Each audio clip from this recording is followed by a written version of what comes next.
ইমোতে আপনি অন্য কারো মেসেজ পড়বেন বা দেখবেন, সেটা কিন্তু তারা জানতে পারবে না। সেটা কিভাবে করবেন সেটাই আজকে আমি আপনাদেরকে দেখাবো। এরকমের ইন্টারেস্ট ভিডিও পেতে আমার চ্যানেলটা সাবস্ক্রাইব করে দেবেন এবং ফেসবুক পেজটাকে ফলো করে দেবেন। সেজন্য চলে আসবেন ইমোতে। ইমোতে চলে আসার পর এইখানে আপনারা প্রোফাইল দেখতে পারবেন। এই প্রোফাইলে একটি ক্লিক করে দেবেন। এরকম একটি ইন্টারফেস চলে আসবে। সিকিউরিটি অ্যান্ড প্রাইভেসি লেখা রয়েছে, এখানে একটি ক্লিক করে দেবেন। ক্লিক করার পর এরকম একটি ইন্টারফেস চলে আসবে। এখানে আপনারা নিচের দিকে একটু স্ক্রল করবেন। স্ক্রল করার পর এখানে আপনারা লেখা দেখতে পারবেন, রিড লেখা রয়েছে, এইখানে আপনারা একটি ক্লিক করে দেবেন। ক্লিক করার পর এরকম একটি ইন্টারফেস চলে আসবে। চলে আসার পর এখান থেকে আপনি চাইলে কাস্টমাইজ করতে পারবেন।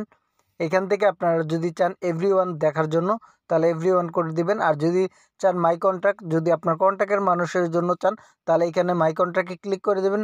আর যদি চান কাস্টমাইজ, আপনি একজনকে দেখাবেন বা অন্য কাউকে দেখাবেন না, বা একজনকে দেখাতে চাচ্ছেন না আর সকলকে দেখাতে চাচ্ছেন, তাহলে আপনারা এখানে সিলেক্ট করে নিতে হবে।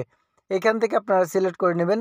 এরপরে যদি আপনি চান কেউ না দেখুক, তাহলে এখানে আপনারা নিচের দিকে দেখতে পারবেন নোবডি লেখা রয়েছে, এখানে আপনারা ক্লিক করে দেবেন।